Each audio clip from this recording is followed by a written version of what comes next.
अध्याय 3 पढ़ेंगे, workshop calculation and science का, जिसमें घर्षण के बारे में बताएंगे आज। ठीक है, फ्रैक्शन, घर्षण क्या है। तो हम घर्षण के बारे में लगभग सभी लोग परिचित हैं कि जब भी कोई दो वस्तु, ठीक है ना, किसी भी दो वस्तु को XYZ उसको आपस में एक दूसरे के ऊपर रगड़ा जाए तो उनके बीच में एक बल उत्पन्न होता है जो उनकी गति को रोकने का प्रयास करता है, घर्षण कहलाता है, घर्षण बल कहलाता है और इस क्रिया को घर्षण कहते हैं।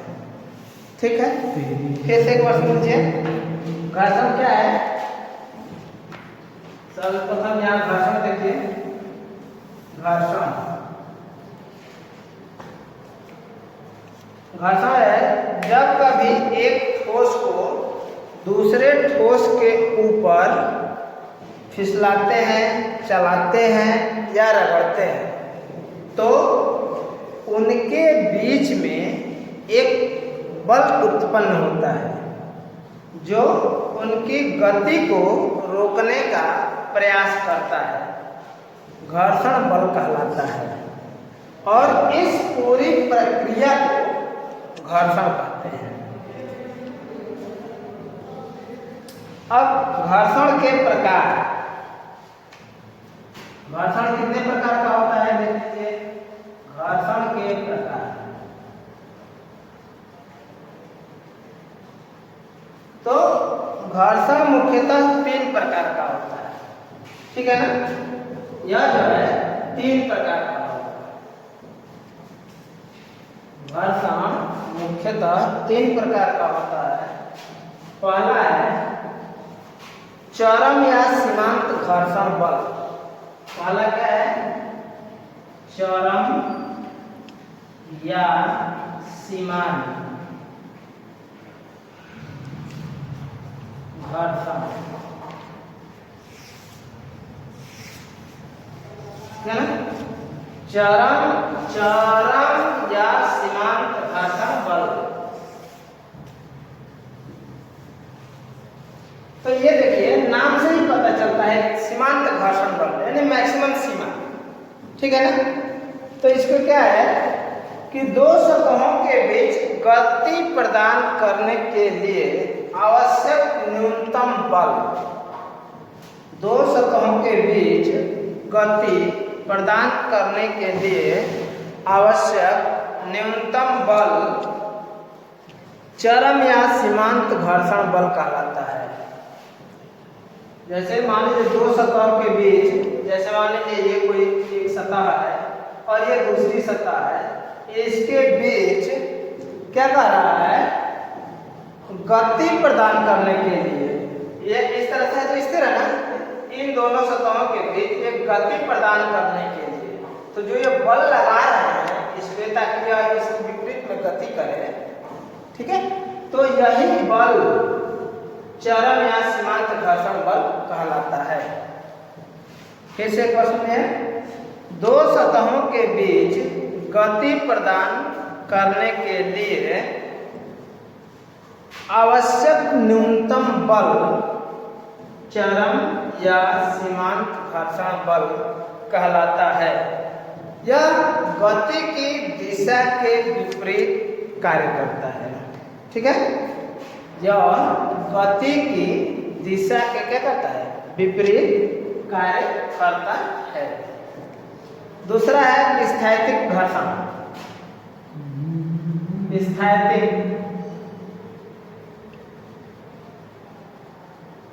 स्थैतिक घर्षण,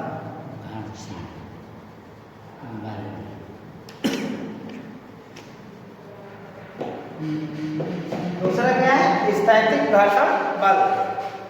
जब दो पिंड एक दूसरे को स्पर्श करते हुए, जब दो पिंड एक दूसरे को स्पर्श करते हुए साम्य अवस्था में, जब दो पिंड एक दूसरे को स्पर्श करते हुए साम्य अवस्था में हो तो इस स्थिति में उनके स्पर्श बिंदु पर उत्पन्न बल स्थैतिक घर्षण कहलाता है। अब देखिए क्या होता है इसमें कि जब मान लीजिए यह एक सतह स्थित है, इसके ऊपर ये कोई ठोस है, तो ये क्या है, साम्य अवस्था में है, ठीक है। तो इस प्रकार के जो इसके बीच में उत्पन्न जो बल हो रहा है वही क्या है, स्थैतिक घर्षण बल, यानी कि वस्तु की स्थिति के कारण जो बल उत्पन्न होता है वो स्थैतिक घर्षण बल कहलाता है। और तीसरा है गतिक घर्षण। तीसरा क्या है, गतिक घर्षण। गतिक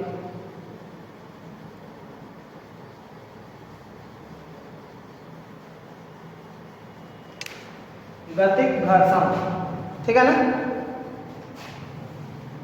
बल नहीं है, गतिक घर्षण ही है। तो जब एक पिंड दूसरे पिंड पर फिसल रहा, जब एक पिंड दूसरे पिंड में फिसल रहा, ठीक है, जब एक पिंड, मान लीजिए एक पिंड है, ये दूसरा पिंड है, यह इस पे क्या करेगा, फिसलेगा ना, तो उसी को कह रहा है कि जब एक पिंड दूसरे पिंड पर फिसल रहा हो, अर्थात उनके बीच गति कर रहा हो, उनके बीच गति हो, तो ऐसी अवस्था में उनके स्पर्श बिंदु पर उत्पन्न बल गतिक घर्षण कहलाता है। फिर से एक बार सुनिए, जब दो पिंड एक दूसरे के ऊपर, ठीक है ना, जब एक पिंड दूसरे पिंड के ऊपर गति कर रहा हो या फिसल रहा हो, तो क्या होता है, उनके बीच गति होती है। तो ऐसी अवस्था में उनके स्पर्श बिंदु पर उत्पन्न बल घर्षण बल कहलाता है, या उस बिंदु पर उत्पन्न घर्षण को गतिक घर्षण कहते हैं, ठीक है। अब देखते हैं आगे अभिलंब प्रतिक्रिया। अभिलंब प्रतिक्रिया को थोड़ा सा ध्यान से देखेंगे, ठीक है ना। अभिलंब प्रतिक्रिया,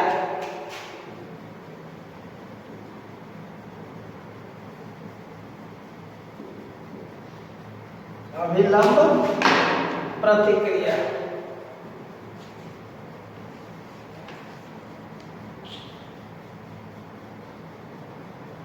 देखिए क्या होता है अभिलंब प्रतिक्रिया, कि जब किसी ठोस को या कोई पिंड को किसी वस्तु पे हम रखते हैं, तो वह ठोस उस वस्तु पर नीचे की तरफ एक बल लगाता है।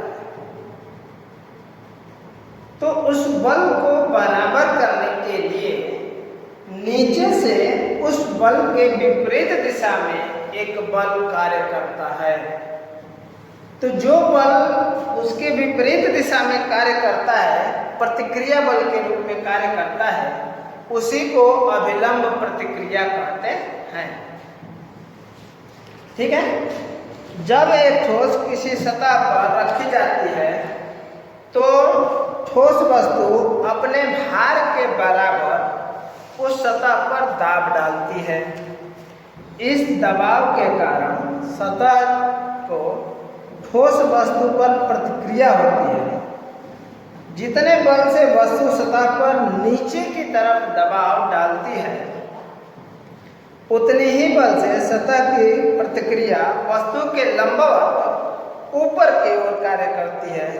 इस प्रतिक्रिया को ही अभिलंब प्रतिक्रिया कहते हैं। फिगर के माध्यम से समझ लीजिए, आसानी से समझ में आ जाएगा। ये कोई सतह है, मान लीजिए ये कोई आपका सतह है, इस पर एक पिंड यहाँ पे रखा हुआ है, ठीक है। ये कोई पिंड, वस्तु या पिंड कुछ भी लिख सकते हैं, ये कोई वस्तु इस सतह पे रखी गई है, तो ये क्या करेगी कि अपने भार के बराबर इस सतह पे दबाव डालेगी। किसके बराबर? अपने भार के बराबर।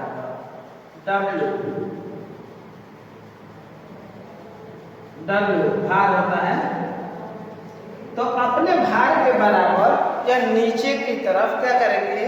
दबाव उत्पन्न करेगी। तो यह जो भार है, इस भार की प्रतिक्रिया के रूप में इसके विपरीत दिशा में एक लंबवत बल कार्य करेगा। तो इसके विपरीत दिशा में यह लंबवत बल क्या करेगा? कार्य करेगा, जो इसको रोकने का कार्य करेगा। यही जो है अभिलंब प्रतिक्रिया कहलाएगा। ये क्या कहलाएगा? अभिलंब प्रतिक्रिया।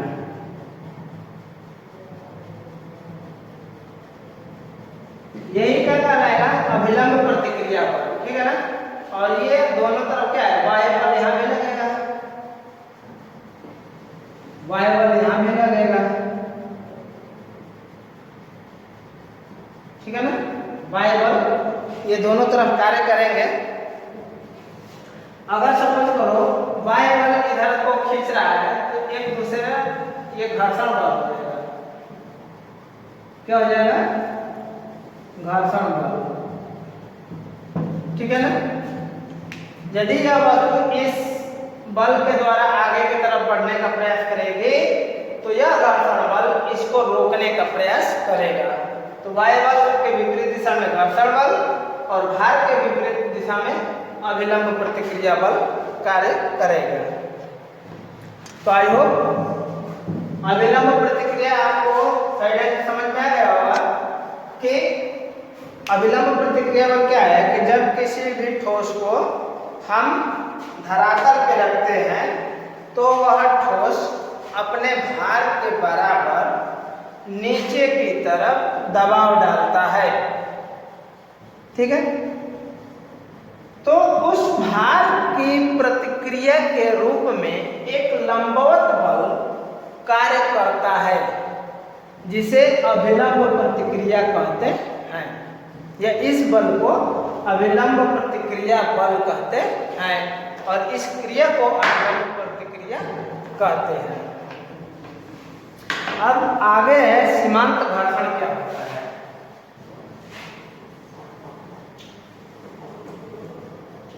सीमांत घर्षण, सीमांत घर्षण देखिए, अभी सीमांत घर्षण बल के बारे में हम पढ़ाए हैं, ठीक है ना। सीमांत घर्षण बल कौन सा बल होता है कि जब दो सतहों के बीच गति प्रदान करने के लिए आवश्यक या न्यूनतम बल सीमांत घर्षण बल कहलाता है। यानी कि जब दो सतह है, सपोज कीजिए यह एक सतह है, दूसरा ये है, तो इसको गति कराने के लिए जो बल कार्य करता है उसी को सीमांत या घर्षण बल कहते हैं। सीमांत घर्षण बल कहते हैं और उस प्रक्रिया को सीमांत घर्षण कहेंगे। फिर से एक बार देख लीजिए किताब की भाषा में। जब दो शुष्क सतहों पर एक दूसरे पर चलती है, जब दो शुष्क सतहें एक दूसरे पर क्या करती है? चलती हैं, तो सतहों के मध्य घर्षण उत्पन्न हो जाता है। उन दोनों सतहों के मध्य क्या होता है? एक घर्षण उत्पन्न होता है। जैसे बल बढ़ता जाता है, घर्षण बल भी बढ़ता जाएगा। एक अवस्था ऐसी आती है कि ठोस सतह पर ठीक चलने वाला ही होता है, उसी समय घर्षण बल अपनी उच्चतम सीमा पर होता है, जो वस्तु को चलने से रोकने का क्या करता है? प्रयास करता है। इस उच्चतम घर्षण को बल को सीमांत घर्षण कहते हैं। इसी उच्चतम घर्षण बल को क्या कहेंगे? सीमांत घर्षण बल कहते हैं। सीमांत घर्षण बल लगाए हुए वायु बल के बराबर होता है, लगाए हुए वायु बल के बराबर होता है, जबकि वस्तु ठीक चलने की स्थिति में होती है। अब घर्षण के नियम क्या है? देखिए घर्षण के नियम,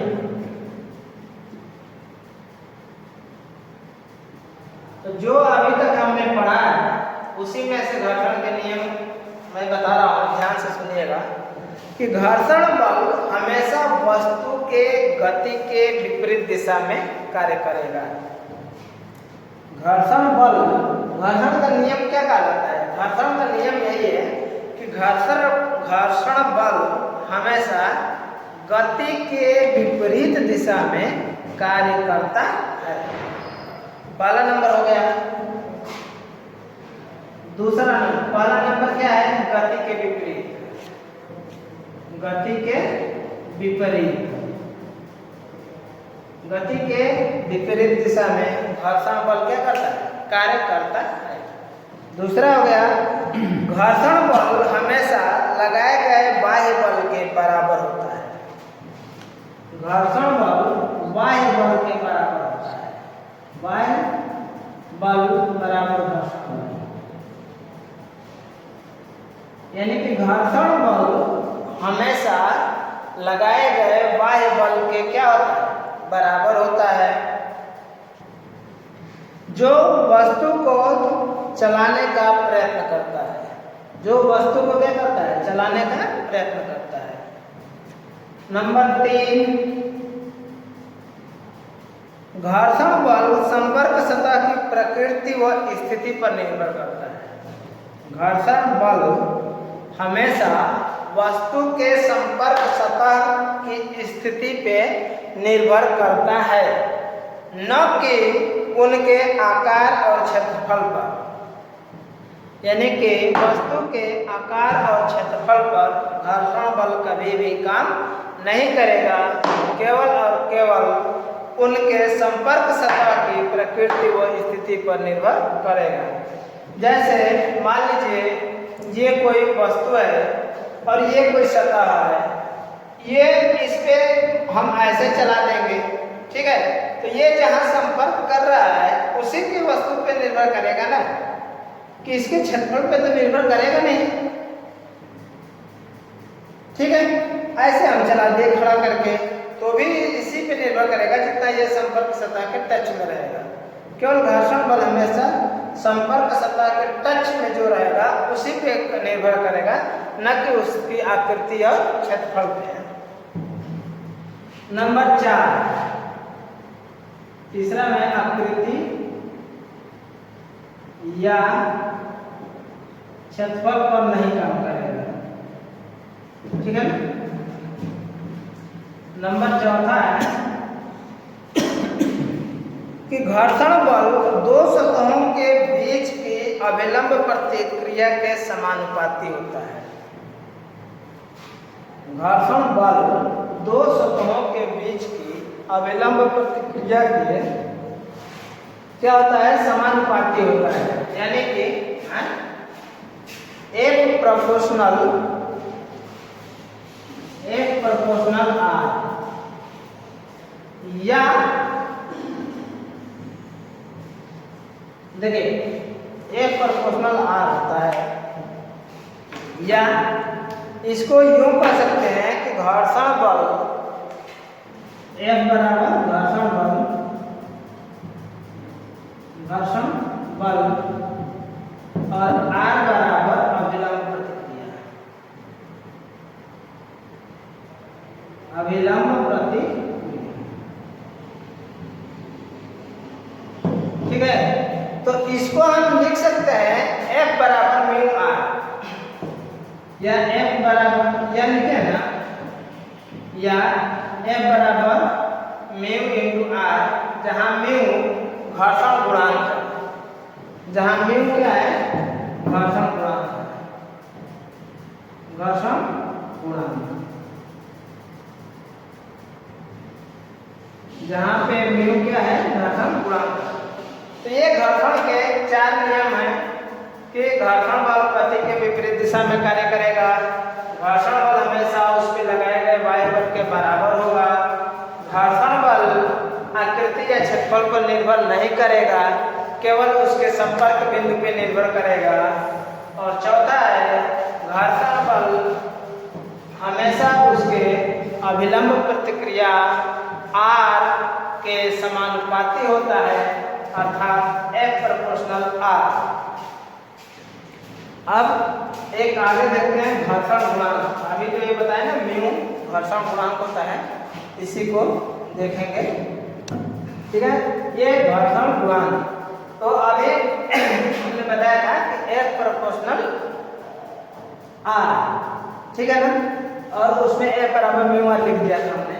तो देखते हैं घर्षण गुणांक क्या आता है। तो घर्षण गुणांक सीमांत घर्षण बल तथा अभिलंब प्रतिक्रिया के अनुपात को घर्षण गुणांक कहते हैं। घर्षण गुणांक क्या है? घर्षण गुणांक सीमांत घर्षण बल तथा अभिलंब प्रतिक्रिया के अनुपात को घर्षण गुणांक कहते हैं। घर्षण गुणांक को म्यू से प्रदर्शित करते हैं। इसको किससे प्रदर्शित करते हैं? म्यू। इसका नाम क्या है? म्यू। म्यू से इसको प्रदर्शित करते हैं और घर्षण गुणांक F बटा R होता है। घर्षण गुणांक क्या होता है? F बटा में R, यानी कि घर्षण बल बटा में अभिलंब प्रतिक्रिया R। तो अर्थात कहने का मतलब है, तो यह म्यू बराबर F बटा में R, म्यू बराबर F बटा में R बटा में F, तो F बराबर म्यू इंटू R। यहाँ से ये आएगा F equal to mu upon R। इसका मान सदैव जो है इज ग्रेटर देन 1, यानी 1 से कम होगा। इसका मान हमेशा किससे कम क्या होगा? 1 से कम होगा। ठीक है, जिसको घर्षण गुणांक कहते हैं। तो घर्षण गुणांक की परिभाषा हो जाएगी कि सीमांत घर्षण बल तथा अभिलंब प्रतिक्रिया R के अनुपात को घर्षण गुणांक कहते हैं। इसे म्यू से प्रदर्शित करते हैं, अर्थात म्यू इक्वल टू F बटा में R या F equal to mu into R। इसमें सीमांत घर्षण बल का मान सदैव 1 से कम होता है। ठीक है ना। अब आगे चलते हैं, घर्षण कोण क्या है। ठीक है, तो घर्षण कोण,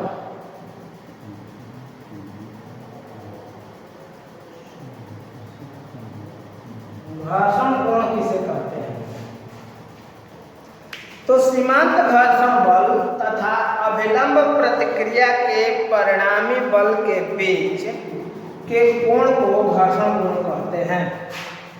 इसका मतलब कि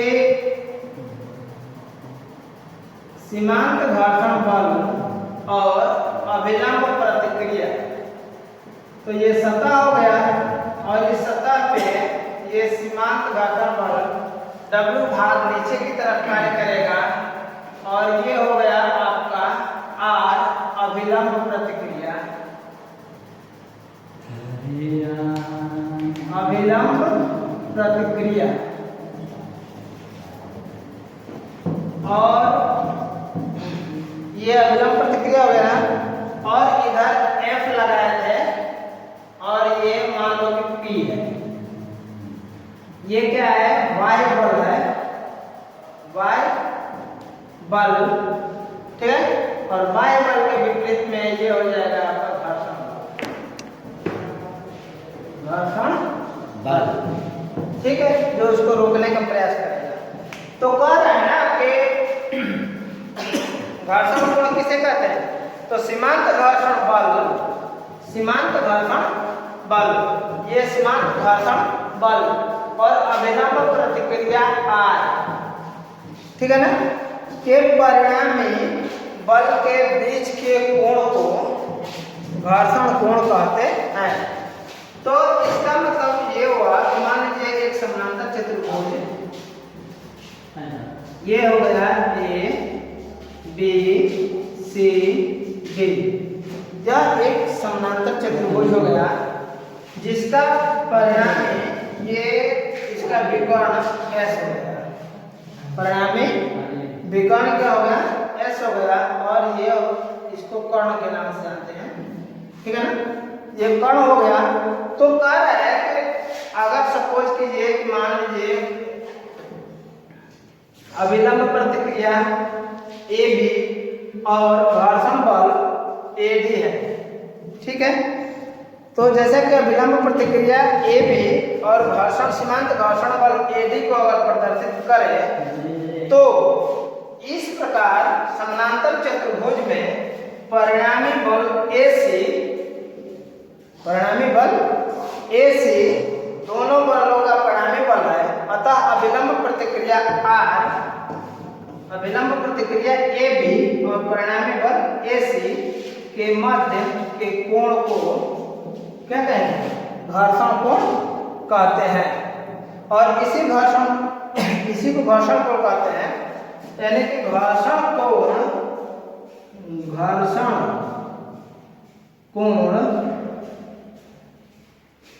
BAC घर्षण कोण BAC बराबर थीटा और परिणामी क्या हो जाएगा? परिणामी बल S। परिणामी बल क्या हो जाएगा? S हो जाएगा। तो इस कंडीशन में यदि परिणामी बल S को ऊर्ध्वाधर दो घटक AD तथा क्षैतिज घटक AB, ऊर्ध्वाधर AB और क्षैतिज AD, ठीक है ना, अवयवों में विभाजित जब किया जाएगा तो ऊर्ध्वाधर क्या हो जाएगा? F sin थीटा, ठीक है ना। ऊर्ध्वाधर R होगा ना। ऊर्ध्वाधर क्या होगा? R हो जाएगा। तो R बराबर S cos थीटा और F बराबर S sin थीटा, ठीक है। ये हमेशा बात ख्याल रखेंगे। ऊर्ध्वाधर के कंडीशन में cos थीटा और क्षैतिज के घटक में sin थीटा रहेगा। तो R बराबर S cos थीटा और क्षैतिज में F बराबर S sin थीटा। इस कंडीशन में अगर हम म्यू का मान निकालें तो म्यू बराबर घर्षण गुणांक म्यू बराबर F बटा में S। तो F का मान क्या है? S sin थीटा और S पर F बटा में R होगा और ये हो जाएगा S cos थीटा। S से S कट जाएगा। sin थीटा बटा cos थीटा क्या हो जाएगा? tan theta. sin थीटा बटा cos theta equal to tan theta. तो म्यू बराबर क्या हो गया? म्यू बराबर tan थीटा, यानी घर्षण गुणांक बराबर tan थीटा। घर्षण गुणांक हमेशा, तो हम ये देख सकते हैं कि घर्षण गुणांक बराबर घर्षण कोण